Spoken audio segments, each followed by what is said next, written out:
Son las 2 de la tarde con 5 minutos. ¿Qué tal? Muy buenas tardes. Bienvenidos a Matices, esta nueva producción de Radio Monumental y de Noticias Monumental que pretende generar debates sobre, prácticamente un debate diario, sobre temas fundamentales en el país, con el fin de que usted escuche los diferentes matices que hay en muchos temas y decida, o pueda más bien, formarse una opinión fundamentada de estos temas. Hoy tenemos un amplio debate sobre el proyecto de Banca para el Desarrollo. Hemos preguntado sobre este tema si es un proyecto con juegos de poder muy poderosos que se han intensificado en las últimas horas y que mantienen este proyecto fundamental para el país bloqueado absolutamente por los intereses de una serie de representantes de entidades bancarias, de Banca Maletín, y también con un sector de industriales que está preocupado por un tema relacionado con los préstamos internacionales. Así es que este será el tema de fondo hoy aquí en Matices. Tendremos un debate en esta cabina con invitados, varios diputados de la República estarán invitados a discutir de Banca para el Desarrollo, a ver inclusive si podemos salir con algún consenso en alguno de los puntos. Sin embargo, vamos a empezar como entremés con un tema muy importante, una información en primicia que les dábamos a conocer esta mañana, que es la decisión de la Sala Constitucional de condenar tanto al Ministerio Público como al organismo de investigación judicial por haber rastreado las llamadas telefónicas de un periodista del grupo Extra.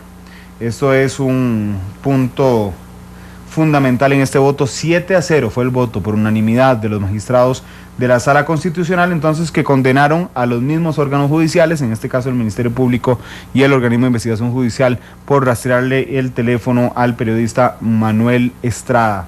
Nosotros intentamos tener a esta hora con nosotros al presidente de la Sala Constitucional, don Gilbert Armijo. Sin embargo, don Gilbert a esta hora va a empezar una conferencia de prensa, eso le imposibilitaba, por supuesto, estar con nosotros, así es que vamos a transmitir para ustedes las declaraciones del presidente de la Sala Constitucional, don Gilbert Armijo, en vivo desde el Salón de Expresidentes de la Corte Suprema de Justicia. De hecho, vamos a intentar, antes de ir a la Sala Constitucional, donde no ha empezado todavía la conferencia de prensa, darles a conocer precisamente el detalle de esta decisión de la Sala Cuarta, una histórica decisión, no solo por el tema de libertad de prensa, sino por el tema mucho más profundo de la libertad de expresión de cualquier ciudadano y del derecho a la privacidad de cualquier ciudadano del país. Así es que voy a contarles que la Sala Constitucional, les decía, 7-0 resolvió esta resolución, 7-0 a favor de Diario Extra.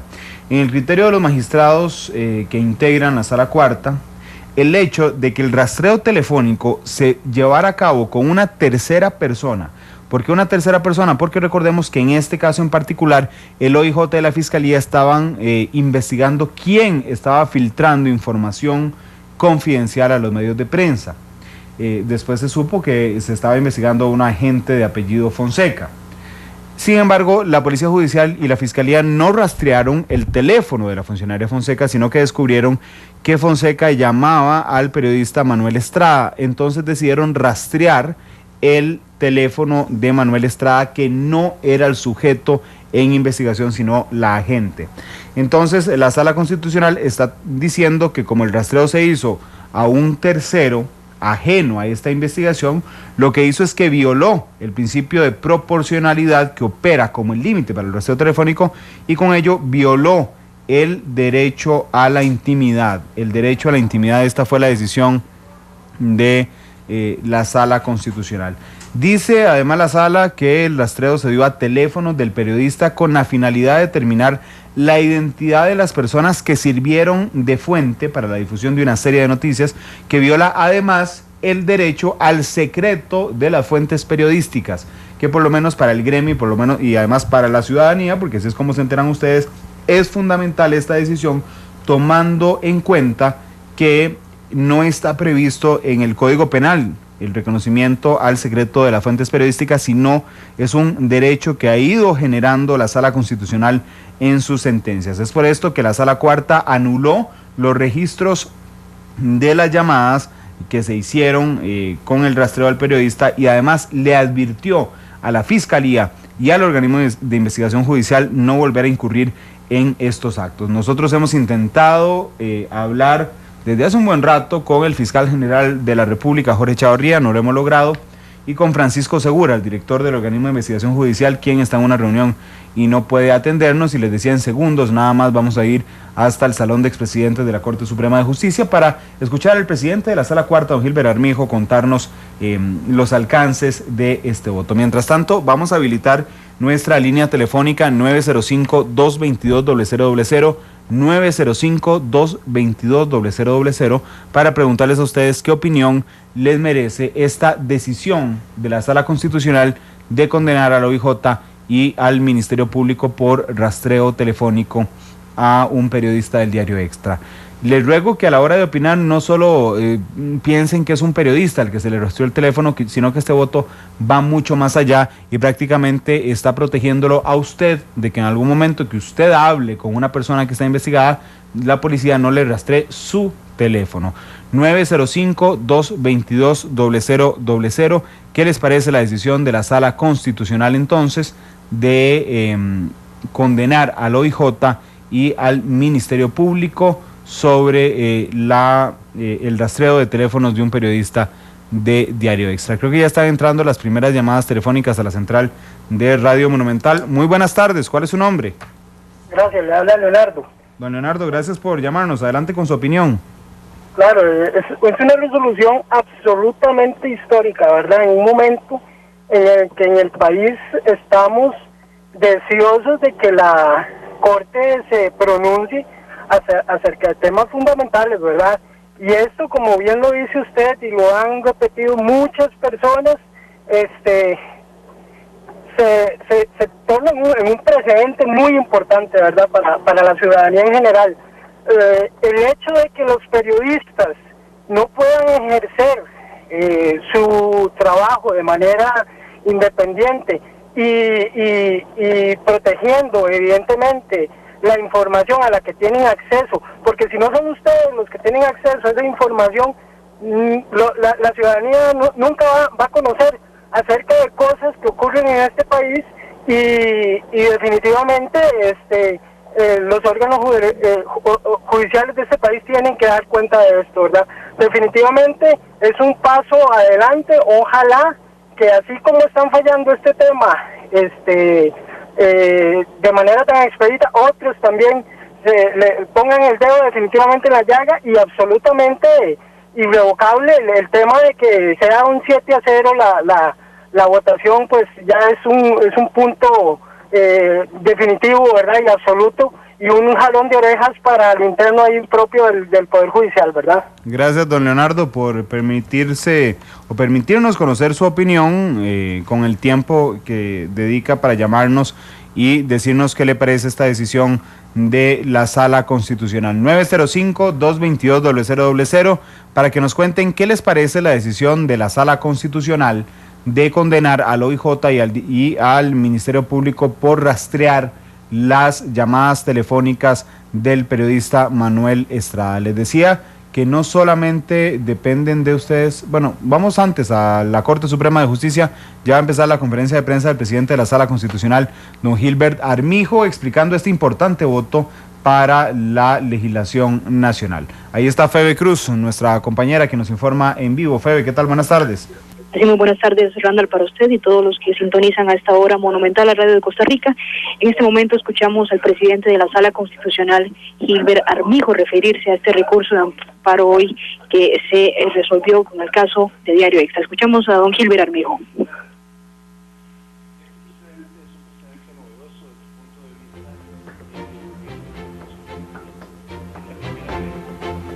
Bueno, vamos a ver si mejoramos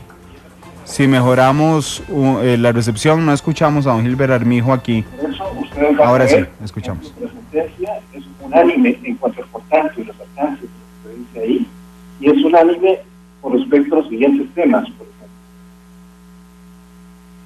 En relación al problema de los rastreos telefónicos, la problemática se vinculó si qué ocurría con los rastreos telefónicos cuando se efectuaba a un tercero que no era imputado dentro de un proceso penal. Les digo que por primera vez esto se plantea porque generalmente los rastreos telefónicos se ordenan en relación a las personas que están siendo investigadas penalmente por un hecho delictivo. En el caso del periodista Manuel Rodríguez Estrada, no estaba siendo investigado por ningún hecho delictivo, era un tercero ajeno a la investigación que estaba haciendo la Policía Judicial. Y la Sala Constitucional, a la hora de analizar si este rastreo era justificado, hicimos un análisis de proporcionalidad. Esto es, si lo que se pretendía investigar por parte de la Policía Judicial y del Ministerio Público se podía lograr por unos medios menos gravosos que los que se hacían. Llegamos a la conclusión de que la intervención que se hace de este teléfono es desproporcionada, no es razonable ni tampoco era necesaria para hacer la investigación. Por consiguiente, en relación a esto, decimos que hay una violación al derecho a la intimidad que cubre a cualquier persona.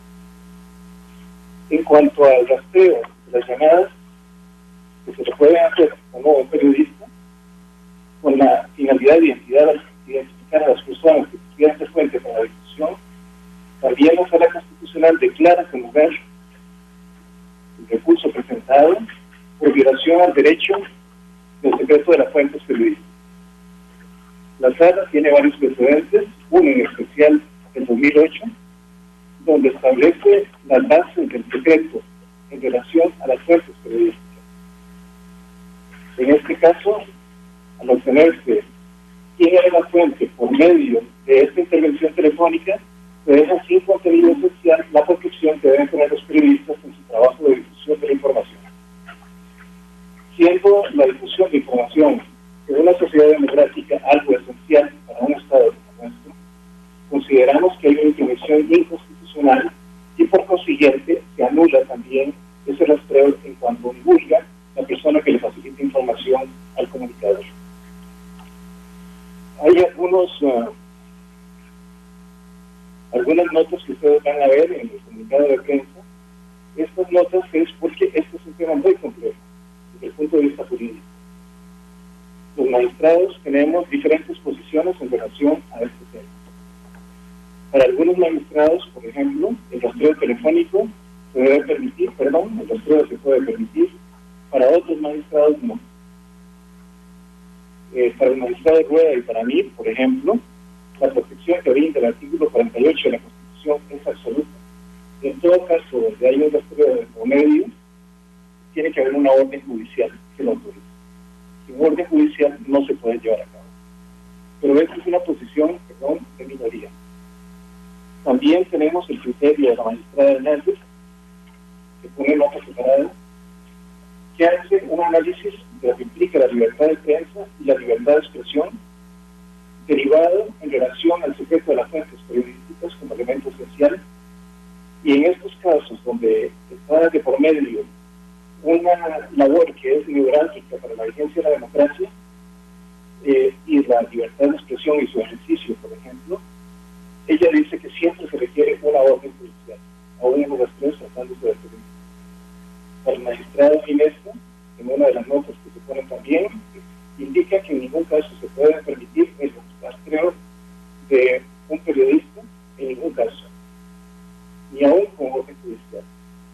Lo que la Sala hizo fue lograr, dentro de las diferentes posiciones que tenemos en la Sala, definir por unanimidad un criterio que todos apoyamos. Y el criterio que todos apoyamos es el por tanto que les narraba antes, donde tenemos muy claro que la intimidad del secreto de las fuentes periodísticas no puede ser violado por esta forma. Como les decía, esto es un precedente que es novedoso porque es la primera vez que enfocamos este tema. Si tienen alguna pregunta en relación al tema, con mucho gusto. Bien, ahí estaba el presidente. Adelante, Febe. Básicamente mi pregunta sería si esta sentencia va a ser retroactiva para otros casos donde se aplicó el rastreo de llamadas telefónicas. En este caso concreto, por ejemplo, no puede ser retroactivo porque es un caso muy particular. Es el primer caso donde hay un rastreo de un periodista. En los demás casos, los rastreos son para cualquier otro tipo de personas. El periodista, desde nuestro punto de vista, tiene una protección adicional y especial. Esta protección se debe implementar por lo delicado de la función que él lleva a cabo. Y la importancia que tiene, por ejemplo, de que él difunde información que muchas veces no se le facilita si sabe la fuente que va a ser revelado su nombre, por ejemplo. Desde ese punto de vista no tendría un efecto retroactivo en ese sentido. Desde luego, para todos los casos idénticos a este, sí se aplicaría este precedente. Muchísimas gracias. Escuchábamos las palabras del presidente de la Sala Constitucional, don Gilbert Armijo, que en este momento pues responde a algunas de las preguntas de los medios de comunicación presentes aquí en el Poder Judicial. Por supuesto, él ya ha explicado ampliamente en qué se basó este voto de los magistrados sobre este recurso. Randall, no sé si usted tiene alguna consulta ya en cabina. No, Febe, más bien muchas gracias por su reporte. Nada más le pido que se mantenga un momento en línea telefónica a Febe, pero bueno, ya escuchábamos los detalles entonces de el presidente de la Sala Constitucional, don Gilbert Armijo, explicando la decisión de la Sala Constitucional sobre estos temas, sobre este tema, esta importante decisión que tomó hoy de decir que es inconstitucional rastrearle el teléfono a un periodista y que es inconstitucional también rastrearle el teléfono a una persona que no está siendo investigada por un delito penal. Son las 2:21, recordándoles que hemos hecho un gran esfuerzo por intentar tener la reacción del fiscal general de la República, don Jorge Chavarría, y del director del OIJ, Francisco Segura, pero en los dos casos ha sido imposible comunicarnos con ellos. Solo don Francisco Segura nos mandó un mensaje indicando que estaba en una reunión y que no nos podía atender. Son las 2:22, vamos a nuestra primera pausa comercial. Regresamos con el debate de fondo aquí en Matices sobre Banca para el Desarrollo, un proyecto lleno de juegos de poder. En el debate de fondo hoy en Matices.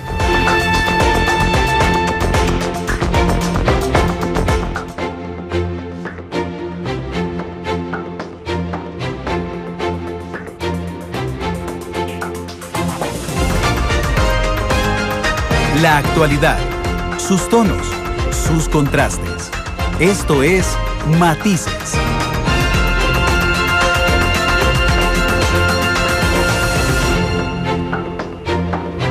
Son las 2:29 de la tarde, estamos en Matices, en nuestro nuevo programa de Radio Monumental, una producción de Noticias Monumental para generar debates de noticias duras, les decimos nosotros, son noticias complejas y trascendentes para el país. Hoy estamos hablando sobre banca de desarrollo, un tema que nos ha tenido pendientes desde hace varias semanas, que se encuentra un poco entrabado en el Congreso, aunque en las últimas horas hay alguna intención de llegar a acuerdos, por lo menos en donde hay más similitudes, para ir después a lo más complicado. Sin embargo, hay una serie, y nosotros lo preguntamos y esperamos dejarlo tener claro hoy, si hay una serie de juegos de poder sobre este proyecto en particular. Al inicio del programa, como entre meses, escuchábamos al presidente de la Sala Constitucional, don Gilbert Armijo, explicar esta condena que hizo hoy por unanimidad, la Sala Cuarta, contra el OIJ y contra la Fiscalía por rastrear las llamadas telefónicas del periodista de La Extra, Manuel Estrada. Hay dos grandes conclusiones que se sacan del voto de la Sala Constitucional.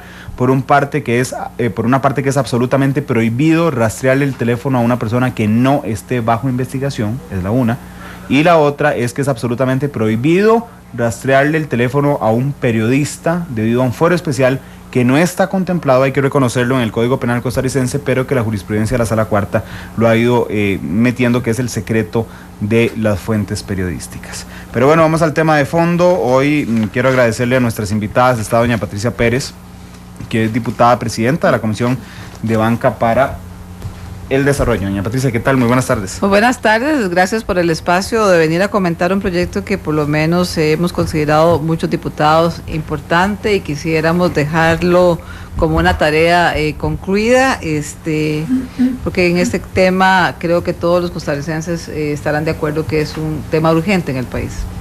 Y doña Ani Saborío, diputada secretaria de la Comisión Banca para el Desarrollo. Doña Ani, ¿qué tal? Buenas tardes. Muy buenas radioyentes y un saludo para todos los radioyentes de Monumental y este programa Matices.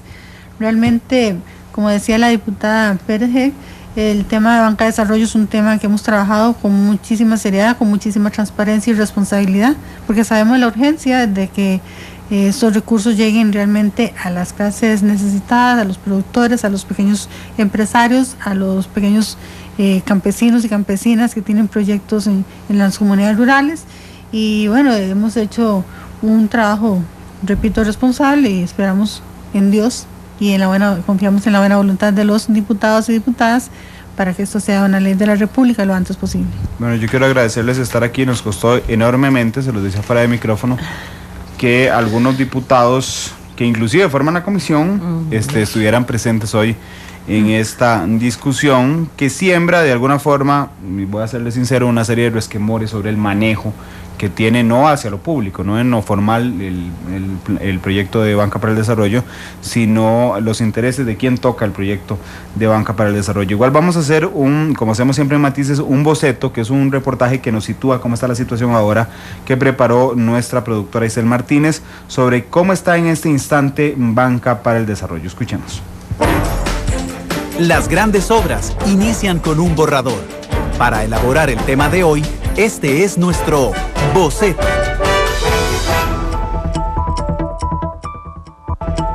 En agenda legislativa hay un asunto que tiene atentos a diversos sectores de la población: el proyecto de ley Fortalecimiento del Sistema Banca para el Desarrollo, bajo el expediente número 17.502. El plan fue impulsado por el Poder Ejecutivo durante el periodo de sesiones extraordinarias y dictaminado afirmativamente en una comisión especial exclusivamente para el proyecto. Con ello se pretende poner a disposición $500 millones para emprender negocios en micro, pequeñas y medianas empresas. Además, se establecería un impuesto del 15% a los créditos adquiridos por medio de la banca de maletín, es decir, a las entidades bancarias que no tienen oficinas en Costa Rica. La semana anterior, el plenario legislativo aprobó sesionar de lunes a miércoles, desde las 9 de la mañana y hasta las 12:30 del mediodía.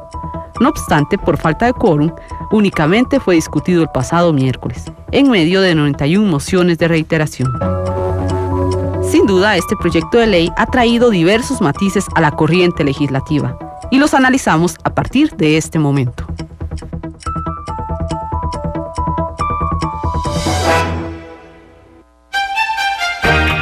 Diferentes colores, diferentes visiones, blancos y negros. Son las 2:34, estamos en Matices. Doña Patricia, si usted nos ayuda para después darle la palabra a doña Ani, a empezar desde lo básico, ¿qué es Banca para el Desarrollo? Bueno, aquí es un tema que hay que poner en la perspectiva. El costarricense no puede seguir siendo empleado público, así que hay que buscar la forma de que la gente que tiene una idea o una iniciativa, que lo llamábamos emprendedurismo, o bien que ya tiene un trabajo o una actividad económica, pues pueda conseguir recursos para desarrollarla o emprenderla o engrandecerla. Y le llamamos banca de desarrollo todo aquello que no es comercial, o sea que el que tiene garantías, el que tiene recursos, va a los bancos comerciales, privados o públicos y obtiene esos recursos. Banca de desarrollo lo percibimos como un sistema diferente, donde no solamente se le dan los recursos, sino que un tema que hemos discutido durante esos 3 años en la comisión, se le dé el acompañamiento para que su proyecto no fracase, se le den los recursos, en este caso avales, para que el que pide prestado generalmente no tiene, se le pueda garantizar el dinero. Y por supuesto que lo que me parece que lo más importante es que hay todo un sector muy pequeño que llamamos micros y medianas empresas inclusive, de que no son, digamos, sujetos de atención de la banca comercial porque no resultan ser negocio. Entonces, en términos muy sencillos, es dinero que se le presta a la gente que no puede generar una garantía. Que no va a una garantía, que normalmente no es sujeto de crédito de un banco comercial y por supuesto que difícilmente de un banco privado. Doña Ani, no sé si quiere agregar algo a esta explicación. Sí, también tiene que ver las tasas de interés, dado que con el sistema de banca de desarrollo las tasas son más cómodas, más flexibles, más blandas. Como decía la diputada doña Patricia, el simple hecho de que una persona ya no tenga el temor de ir al sistema formal, donde de hecho con solo llegar al banco se asusta y se echa para atrás con un montón de requisitos que le piden, sino que es un sistema más personalizado, un seguimiento también a su proyecto, la oportunidad de tener capacitación con el INA, que lo da también la Ley de Banca de Desarrollo, pero son una serie de circunstancias, alternativas y herramientas que el sistema pone en manos de los pequeñitos productores, los microempresarios, las pymes y MIPYMES. ¿Hay un monto en particular que se esté manejando para este proyecto? Es decir, sacar para brindar en banca de desarrollo, no sé, 5.000 millones, 10.000 millones, ¿hay algún monto? No, todo lo contrario, cada uno de los fondos, ahora vamos a explicarle los 3 fondos que tienen un fondeo permanente, digamos, el FINADE se alimentó inicialmente una serie de fideicomisos, ¿verdad? Y crece anualmente porque produce sus utilidades, sus rendimientos, sí. Eso me parece que es muy sano. Buscamos en este proyecto iniciativas para poderle buscar recursos vía, en este caso, impuestos para que sigan fondeándolo. Lo que es el otro fondo grande, que es la gran discusión que tenemos ahorita, que es el peaje bancario, es un 17% de las captaciones de los bancos privados, que crecen día con día, porque depende de lo que capte el banco, tiene que aportarlos. Y el tercer fondo, que es un fondo pequeño, diría yo, que manejan los bancos públicos, es con base en sus utilidades. Entonces también son, ambos, a mí me ha interesado mucho este tema, porque ambos fondos, los 3 fondos son todos dinámicos, ¿verdad? Y tienen probabilidades de crecimiento. Ingresemos al tema polémico, al que tiene precisamente entrabado el proyecto, el tema del peaje bancario. Es el 17% de la captación de los peajes bancarios. Esto significa para intentar ponerlo en los términos más sencillos. El 17%, por ejemplo, un banco privado hoy capta, es decir, recogen ahorros en un día y en pagos de préstamos, en todo lo que recoja plata, 100 millones de colones. Tiene que entregar 17 millones de colones a Banca para el Desarrollo. Sí, ahí solo hay 2 condiciones. Primero, recordar, porque hay que hacer la historia, en el 95 que se hace las aperturas de las cuentas corrientes, porque antes de eso solo los bancos públicos podían usar cuentas corrientes y cuentas de ahorro, porque la verdad que se entiende que el ahorro del país es un patrimonio nacional, y hasta en ese momento se manejaba ese concepto. Se le dice a los bancos privados, vamos a permitirles que capten ese ahorro de corto plazo, de cortísimo, porque es a menos de un mes, y cuentas corrientes, en el entendido de que como eso es el ahorro nacional y es para desarrollo, de lo que ustedes capten de ese dinero de muy corto plazo, solo la captación, no tiene que ver operaciones de crédito, solo la captación nada más, el 17% lo van a pasar a los bancos del Estado para que ellos lo coloquen en desarrollo. Porque el 17%, bueno, en aquel momento era más o menos lo que ellos visualizaban que podían captar de ese mercado. Esto se hace en el año 95, hoy todavía se mantiene así en la ley vigente, y lo que quisimos en la comisión y con este proyecto de ley fue modificarlo para actualizarlo, porque lo que sí es cierto, y eso es una absoluta realidad, yo sé que Ani lo va a compartir conmigo, es que eso es una buena iniciativa, pero en los 18 años que lleva esa iniciativa nunca se ha podido canalizar un solo colón. Doña Ani. Bueno, vamos a ver. Aquí hay muchos puntos de vista, y también pues mucha gente que no está de acuerdo con una u otra posición. Nosotros hemos considerado que en este tipo de captaciones, que son recursos, porque son recursos de los costarricenses, ¿verdad?, que tienen un riesgo, pues hay que cuidarlos. Y entonces, por eso cuando se establece ese peaje bancario de las cuentas corrientes de los bancos privados, bueno, ahora, ¿cómo lo vamos a invertir? ¿Cómo lo vamos a aprovechar? ¿Cómo se van a trabajar en un sistema de banca de desarrollo? ¿Verdad? Que ahí también hay un tema y hay una discusión. Entonces, ¿por qué no se habilitan? ¿Por qué es que no se pueden trabajar? ¿Por qué es que están ahí varados? Entonces, sí, que no se ejecutan finalmente. Sí, yo creo que es el tema que ha generado un poco la discusión.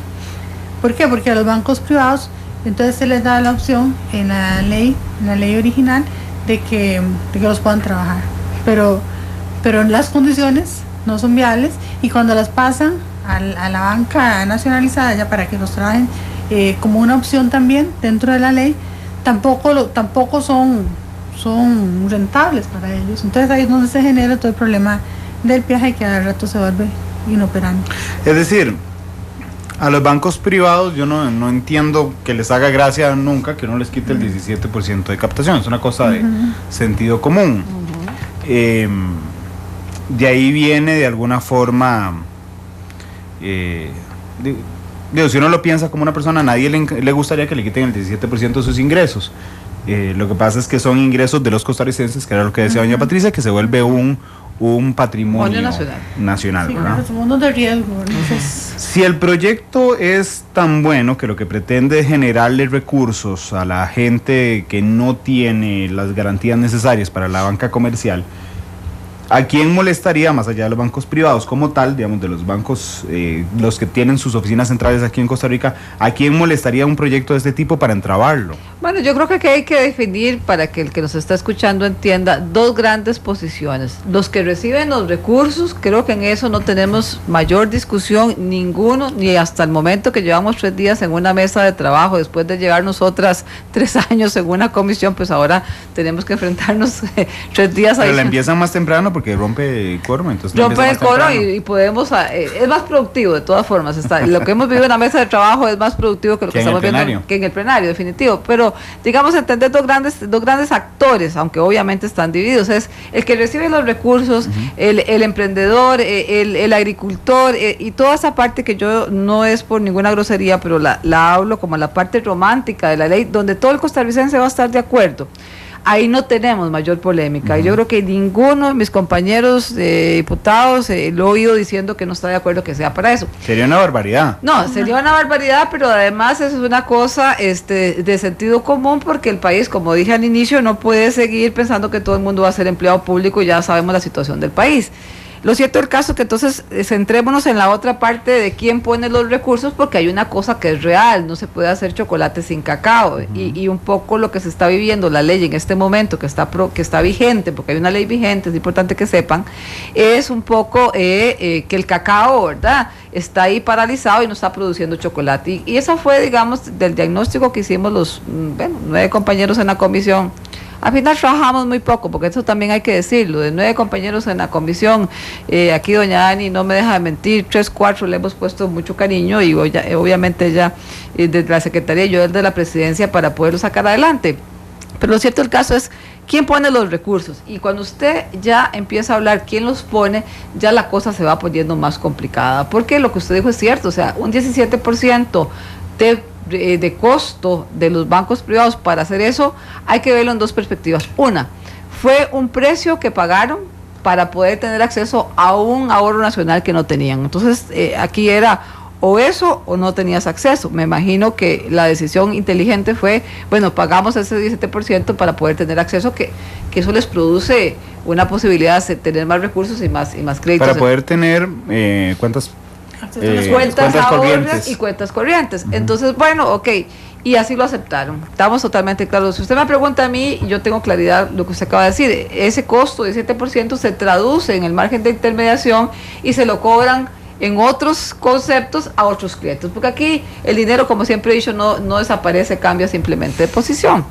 Pero bueno, lo que no puede ser es que si tenemos un mecanismo como país, que es el peaje bancario, que digamos los bancos han estado dispuestos por 18 años a enfrentar ese costo, ya está inmerso en las tasas de interés nuestras y que pagamos todos los días. Bueno, entonces el tema es que usted dice, ¿cómo tenemos esa cantidad de recursos sin que se haya canalizado nada? Acaba de salir el informe de la Contraloría que dijo que la canalización es nula de esos recursos, y hay que ponerlo en perspectiva. Son 250.000 millones de colones lo que estamos hablando, más o menos el plan fiscal que se quería hacer en inicio de este gobierno, que se recaudaban más o menos 200, o sea que es una cantidad de recursos muy grande, que por cierto, aclaro, no es que están los bancos durmiendo ahí el sueño de los justos en unas bolsas de dinero, no, hay que ser realistas. Se lo digo porque, no solamente para que nos escuchen, yo he escuchado compañeros diputados repetir eso, y a mí me angustia mucho cuando un diputado tiene tan poca información. Esa plata la invierten en títulos valores. La sigue, voy a hacer voy a meterle sal a la herida, doña Patricia. Por si era un programa polémico. Sí, pero a usted le sigue sorprendiendo después de 4 años que efectivamente haya, porque los de la comisión normalmente están enterados, y usted ahora dijo 4 de 9. 4 de 9 están muy enterados del proyecto, pero pasa con Banca para el Desarrollo, pero pasan los otros temas. Usted le pregunta a un diputado de un proyecto que está en plenario, que no está en la comisión en la que está él, y no tiene absoluta idea.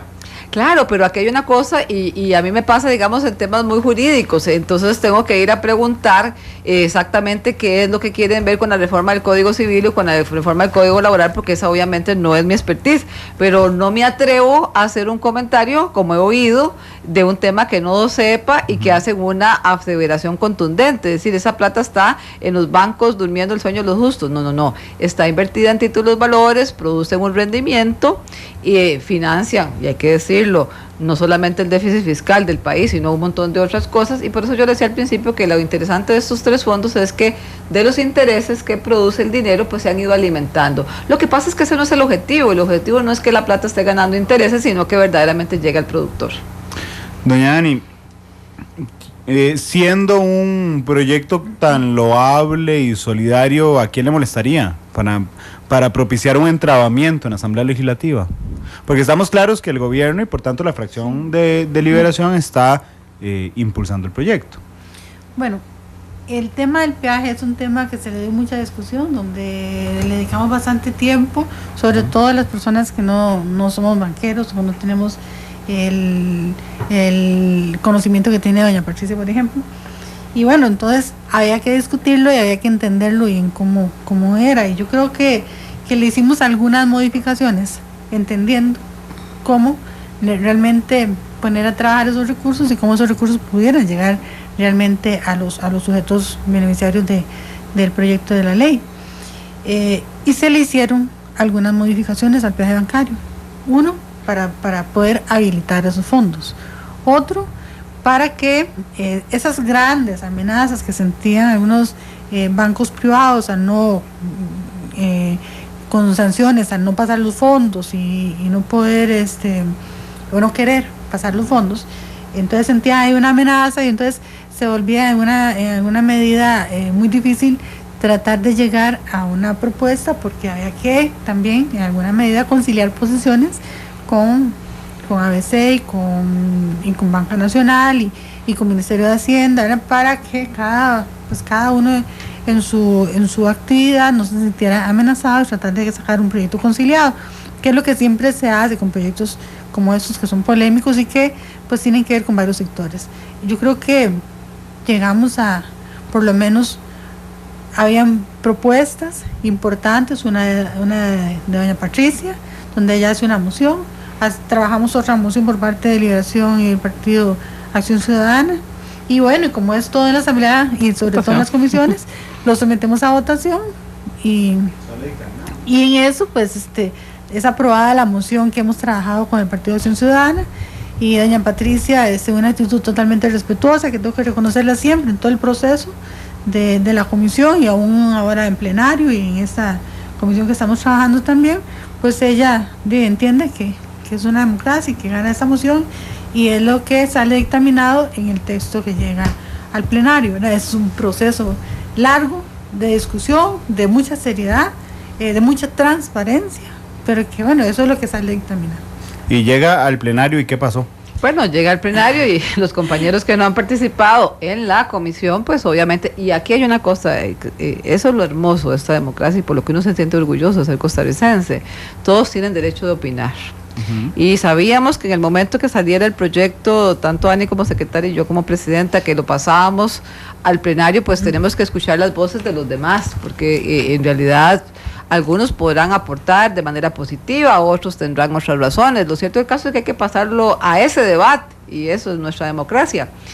Y entonces empiezan las observaciones, y lo que empezamos a hacer, por lo menos de mi parte, es, bueno, los temas, como bien dijo Ani, fue una votación en comisión que yo perdí sobre los afinamientos financieros, que es un poco en la área en que me he especializado, pero yo entiendo y respeto, si Liberación y el PAC tienen los 5 votos y yo estoy en la comisión sola, pues yo sé que voy a perder, pero que eso no lo haga uno, y eso es una de las cosas que me llevaré siempre como diputada, que eso no lo haga uno imponer la voluntad, todo lo contrario, usted pierde, perfecto, pasa el proyecto a plenario, porque si no, nunca va a haber el gran debate, y me parece que eso es lo más importante.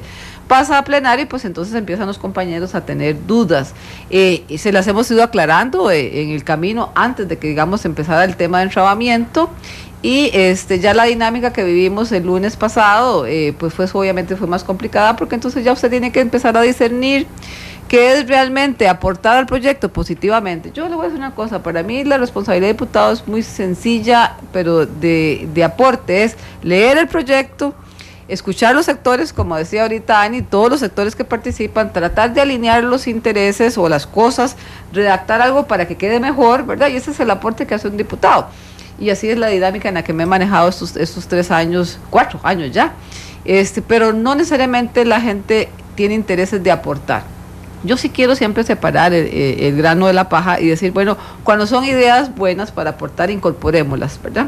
Cuando son ideas de polémica, por ejemplo, con el peaje bancario, que yo tengo otra posición de cómo tiene que hacerse, y vámonos a votación, pero sigamos adelante, porque si no, no pasamos a la siguiente parte. Bueno, es un poco lo que estamos viviendo ahora. Hay otros temas, pero digamos, ese fue el que abrió la mayor polémica.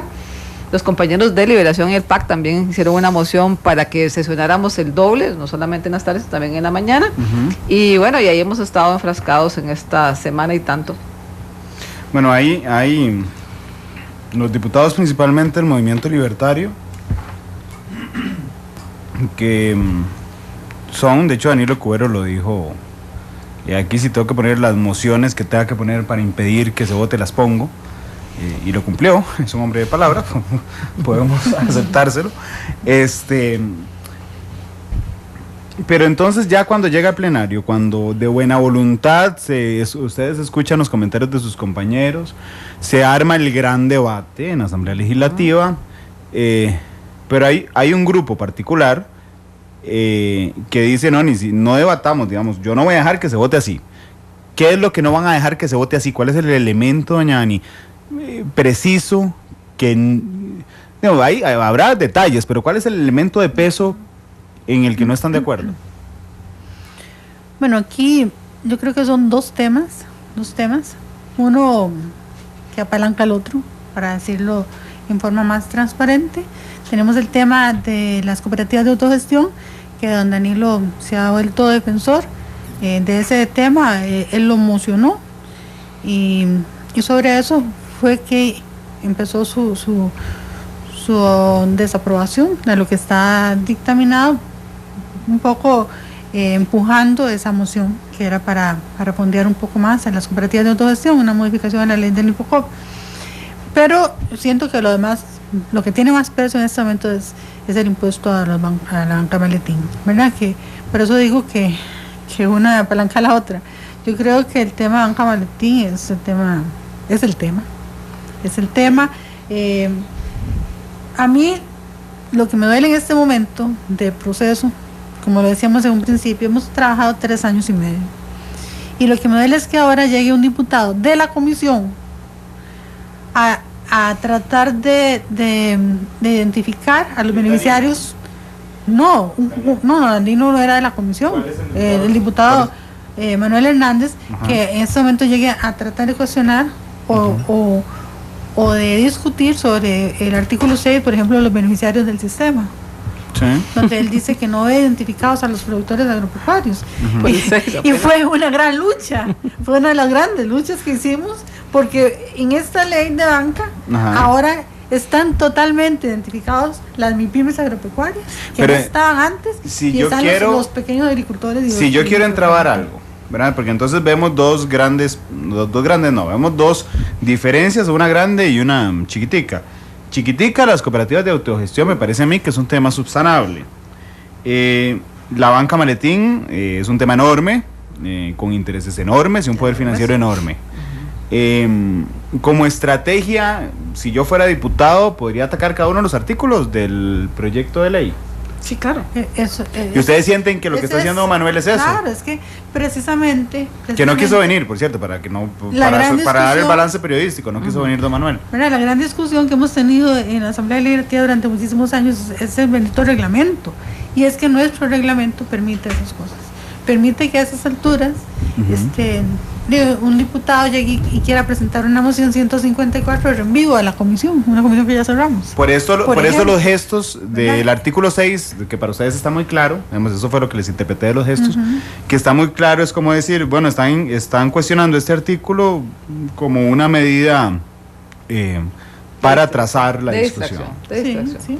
Y van a tener cualquier cantidad de temas, porque es un proyecto complicado, donde permite que cualquier artículo se convierta en una discusión desde una palabra. Por ejemplo, algo curioso, Randall, es que si usted analiza las mociones presentadas por don Danilo y por don Manuel,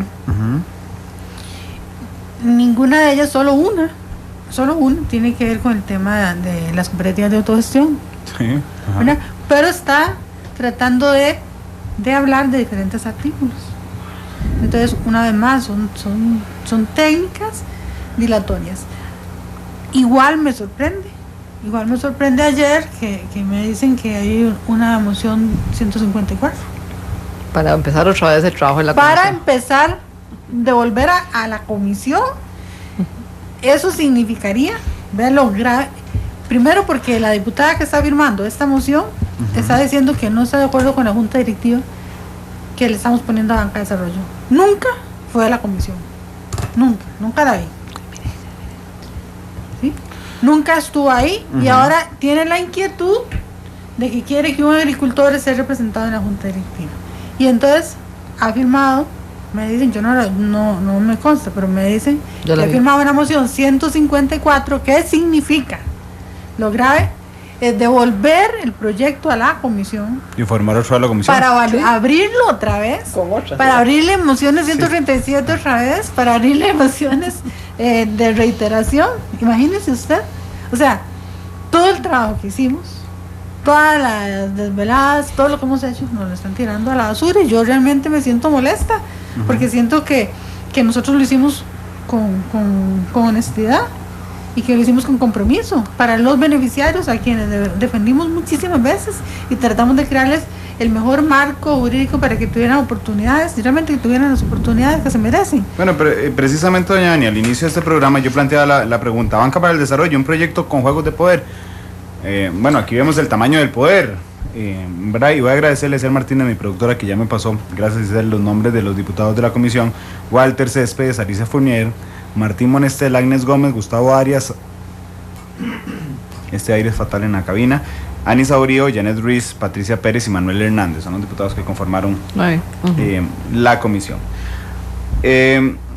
A diferencia de los otros programas que han sido más de confrontación, y de verdad que lo agradezco para mí y para los oyentes, este programa ha sido como guiar a través del proyecto para entender mejor lo que está pasando en la Asamblea Legislativa. Llegamos al punto donde logramos identificar, dejando de lado el tema de las cooperativas de autogestión, la gran traba de interés es el impuesto a la banca maletín. Con dos dedos de frente uno podría identificar que a los que les molesta el tema de la banca maletín es a la banca maletín, ¿verdad? Digamos, no creo que a nadie más le moleste. ¿Qué es la banca maletín? Sigamos guiándonos en estos temas. Doña Patricia, ayúdenos. Sí, eso es un tema de los últimos 20 años del sector financiero, y se llama banca de maletín porque precisamente se definió así, porque son ejecutivos que vienen al país simplemente con su maletín, ¿verdad? Entran al país, buscan al cliente, cualquier empresa, pues normalmente estas empresas grandes, no es raro que lo hagan empresas medianas e incluso préstamos personales. Le ofrecen a usted el crédito: mire, yo soy el banco tal, no tengo oficinas en Costa Rica, esa es la característica, pero tengo recursos, le vengo a prestar estos $100,000, perfecto, esa tasa de interés, firman el contrato en la oficina, el señor coge su maletín y se va, y cada mes que hay que pagar la cuota, usted me hace una remesa y me la paga en tal banco en el exterior. Ese es el concepto. En Islas Caimán. En Islas Caimán, donde usted quiera, es el concepto. Y una de las grandes, digamos, quejas del sistema financiero ha sido que esto pone en desventaja a los locales, porque obviamente estos señores no producen empleo, no pagan renta, no pagan impuestos. Y que ¿tienen que pagar encaje? No pagan encaje, no pagan nada. O sea, si usted, pero es que se llama banca de maletín. Viene un señor, nada más entra con la plata, le ofrece a usted, firma el contrato de crédito y se va y no le produce nada al país. Entonces ha sido una queja permanente del sector financiero y viendo, buscando, analizando. Yo aquí en este sentido, los compañeros del PAC lo saben, Ani no me deja mentir. No me gustan mucho los impuestos, pero en el tema de que buscáramos alguna fuente para que estuviera incrementando los recursos del FINADE, que además aquí ya las ideas para conseguir recursos, la verdad se acaban, ¿verdad? Que lo diga el gobierno, cuando quiere buscar impuestos se acaban las ideas de dónde poner los impuestos. Era un tema que había quedado en el plan fiscal y entonces yo le decía a los compañeros del PAC, y sé que los de deliberación lo apoyaron, miren, si es un impuesto para nivelar la cancha, porque obviamente están en desventaja los bancos locales y además para fondear banca de desarrollo, pues lo veo con buenos ojos en principio, ¿verdad? Y así se incorporó en el texto que nosotras dictaminamos.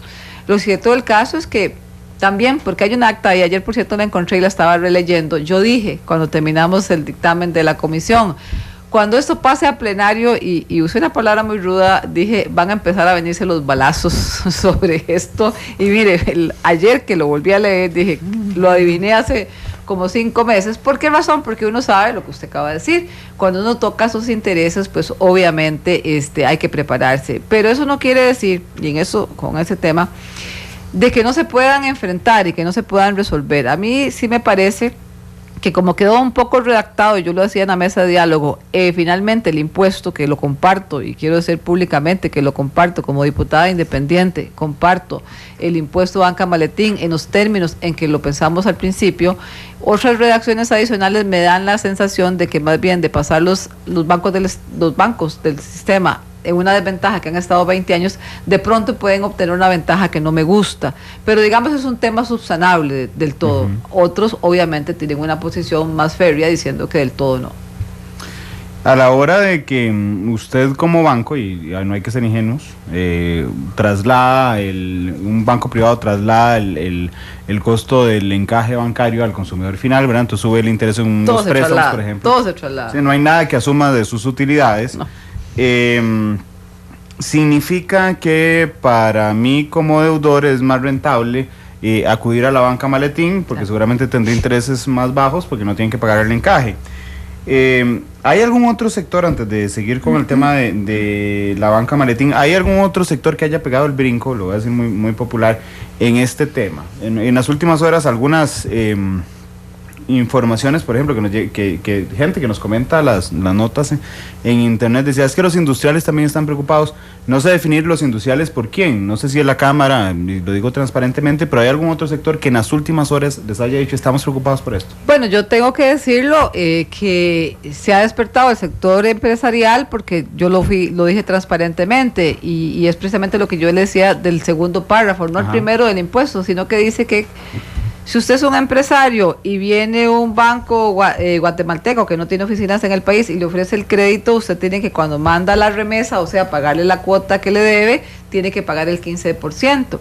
Si usted es un banco local, cuando paga ese impuesto, y antes no pagaban, eso es una cosa cierta, ahora solo van a ponerle un impuesto del 5.5%. Entonces, mi preocupación, que la externé y que se ha hecho pública, es que al empresario le costaría un 15%, mientras que si usted es un banco local le tocaría un 5.5%, y eso es una de las cosas que yo planteaba en la mesa de diálogo para ver cómo la arreglamos. Entonces, esto es lo que usted dice que es subsanable. Eso es subsanable, se puede arreglar, porque a mí sí me preocupa que un empresario de pronto sienta, pero ¿por qué yo voy a estar en desventaja con la banca local?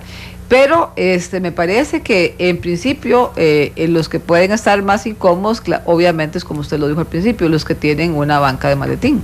Doña Ani, ¿podemos decirle a los costarricenses cuáles son, y doña Patricia, cuáles son banca maletín en Costa Rica? ¿Se puede decir? VIXA, por ejemplo, y lo hemos dicho públicamente, VIXA es banca maletín. VIXA y BST son conglomerados. Son los que se han hablado, VIXA y BST.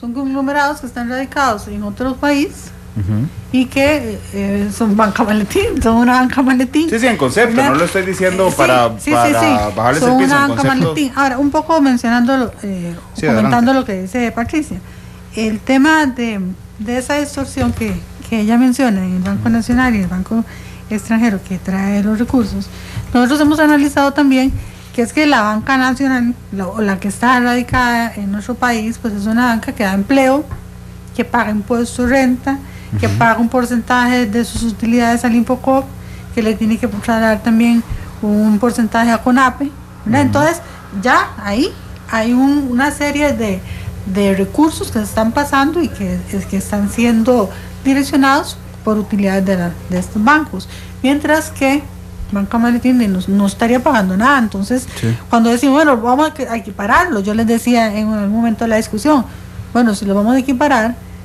veamos a ver, si está pagando los bancos nacionales un 30% impuesto de renta, un 10% sus utilidades a Infocop, un 3% creo que es a CONAPE, entonces están pagando un 43%, si equiparamos a Banca Maletín con eso, no sería un 15%, sino que tenían que volverse, entonces ya eso se volvió inoperante por todos lados.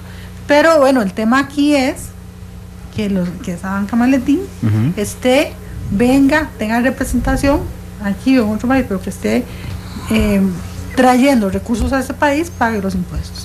Se llame como se llame.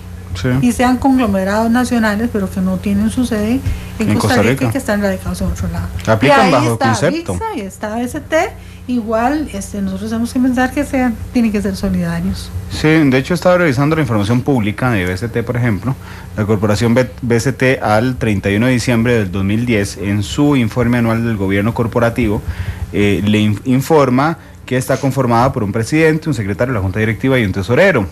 Al 31 de diciembre de 2010, que es el documento que tengo a la vista, la junta directiva estaba compuesto por Leonel Baruch, era el presidente en ese momento, no sé, no me consta que siga siendo el presidente, creo que sí.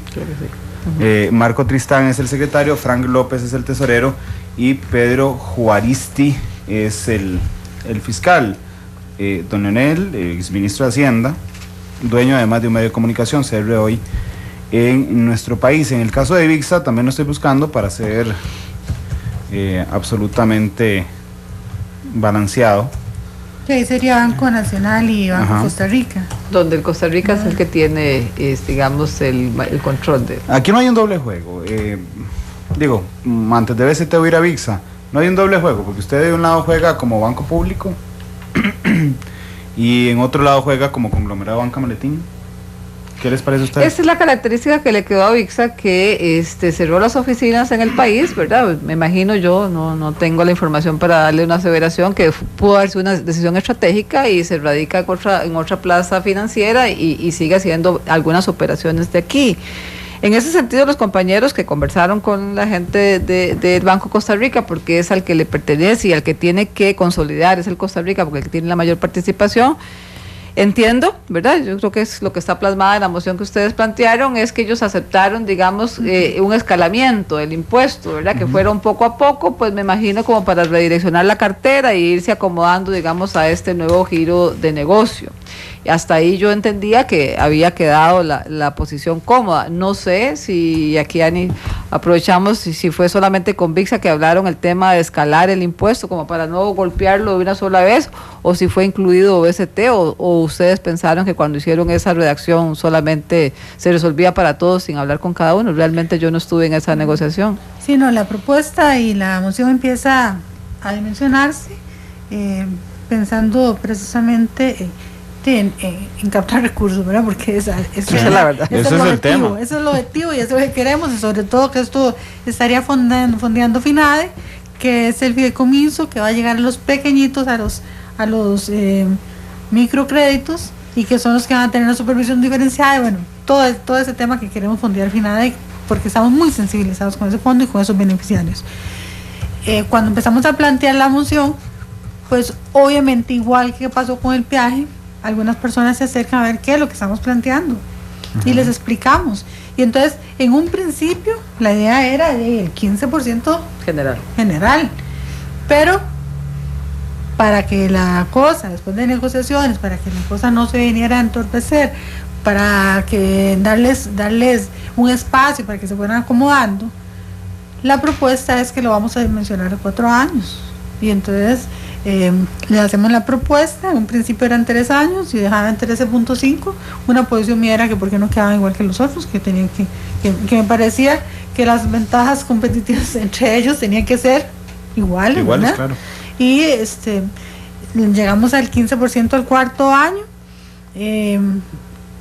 Obviamente que hablamos con la gente que se acerca, con don Mario Rivera, él entiende y pienso que es una actitud solidaria, no se muestra racio. No, don Mario de hecho acostumbra a ser así. Bueno, ellos tienen el espacio para acomodarse y entonces dicen que lo van a hacer. Entonces BCT yo nunca he tenido ningún contacto con ellos directamente, no sé si lo han hecho con otra persona, pero no tuve, por lo menos yo no tuve ninguna conversación en ese sentido. A la hora de intentar dilucidar el juego que hay atrás,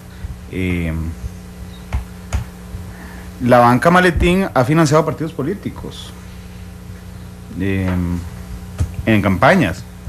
Una nota del 18 de enero de este año, dice el diario La Nación, diciendo: Movimiento Libertario mantiene un sano manejo de sus finanzas. Ese es el titular de la nota del periodista Carlos Herrera Calvo.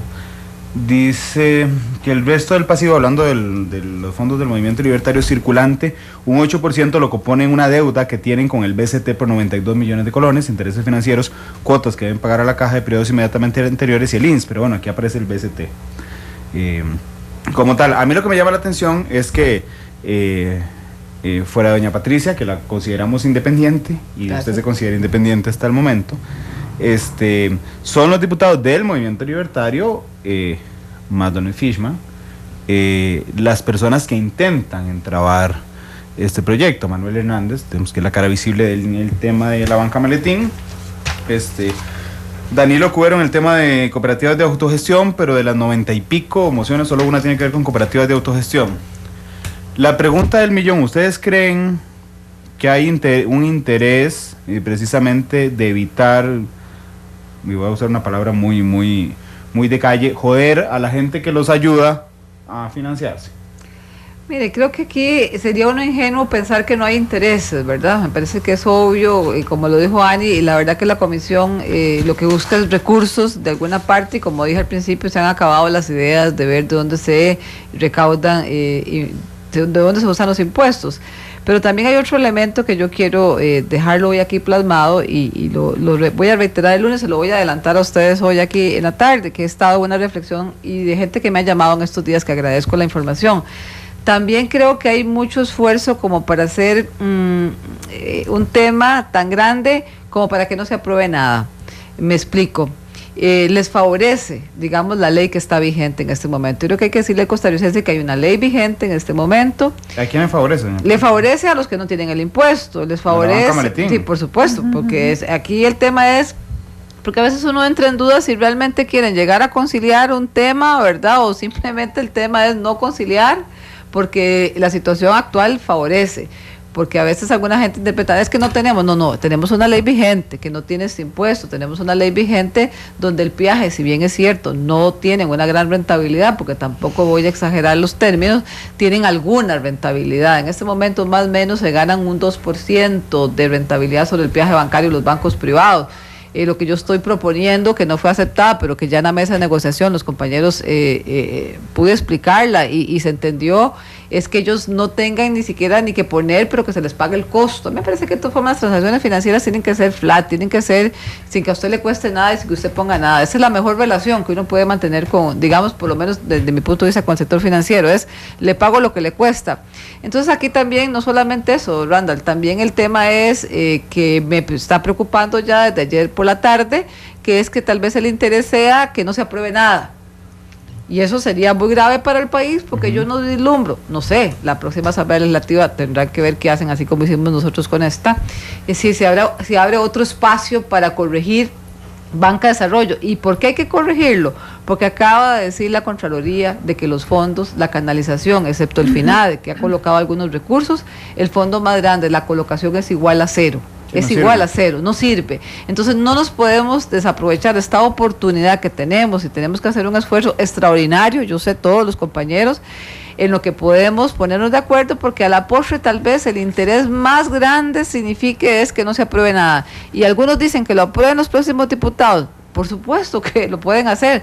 El tema es que si nosotras hemos pasado 3 años y hay compañeros que han estado en la comisión que empiezan a cuestionar el artículo 6, imagínense que son 60, y empiezan a cuestionar el artículo 6, los nuevos con justo derecho. Van a seguir con el 7, el 8, el 9. Con justo derecho van a tener que pasar por todo el proceso, y mientras tanto, algunos tendrán rentabilidad sobre el peaje y otros no tendrán impuestos. Doña Patricia, nada más porque me interesa una respuesta puntual a la pregunta que le hice. ¿Cree usted que hay diputados que bajo cualquier costo intenten que no se vote esto por un interés político de proteger a la banca Valentín que los financió en algún momento?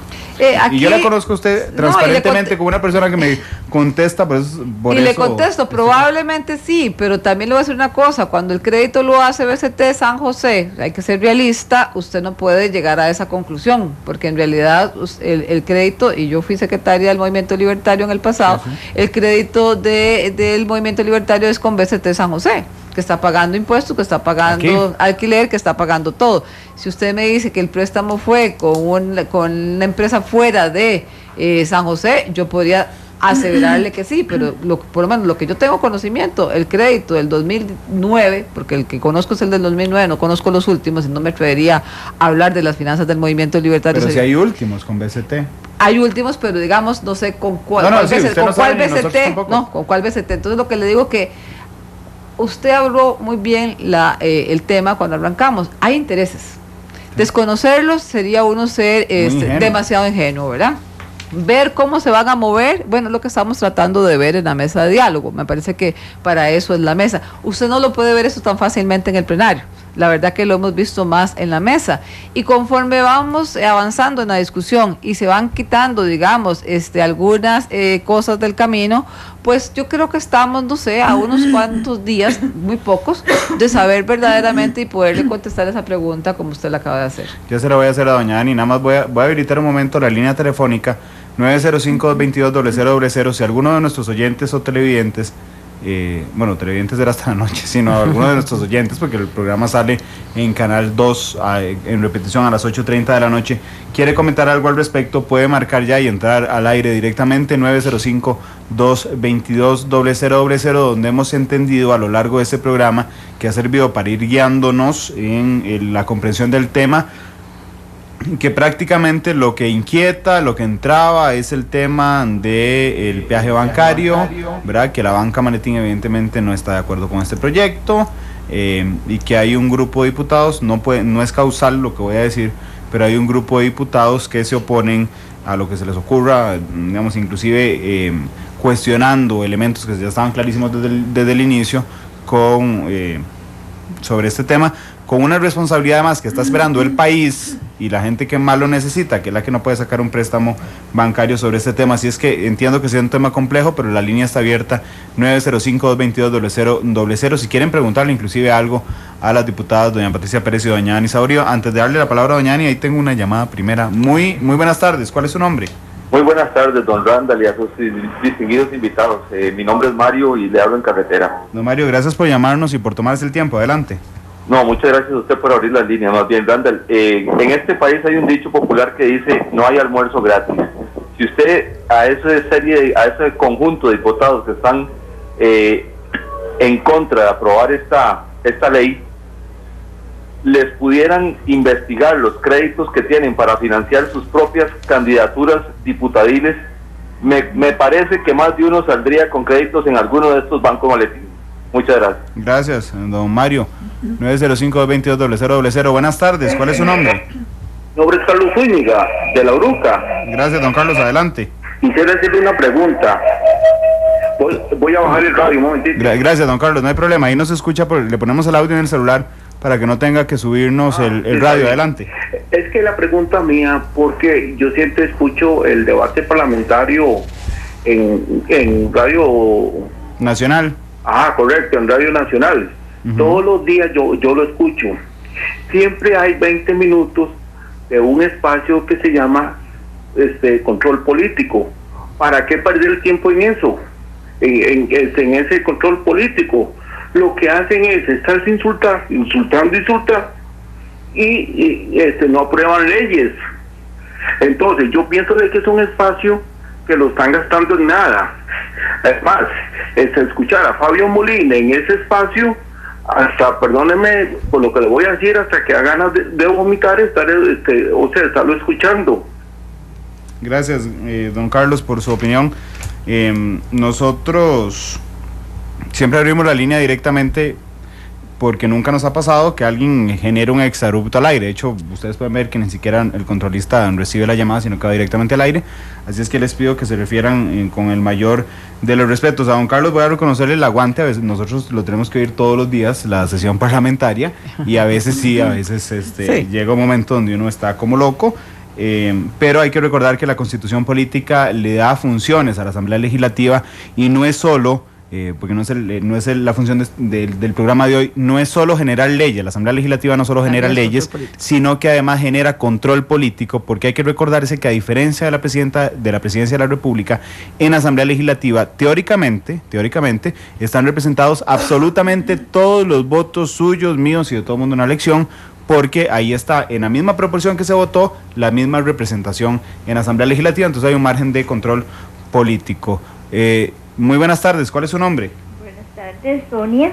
Doña Sonia, gracias por llamarnos, adelante. Gracias, mire, viene que, bueno, un saludo para los señores diputados, y es que viene que yo soy una persona de casi 70 años. Cuando yo era joven, siempre en la Asamblea Legislativa uno podía oír las distintas posiciones de un diputado que venía y decía ¿por qué no votaba esto? Y venía otro diputado y decía ¿por qué sí?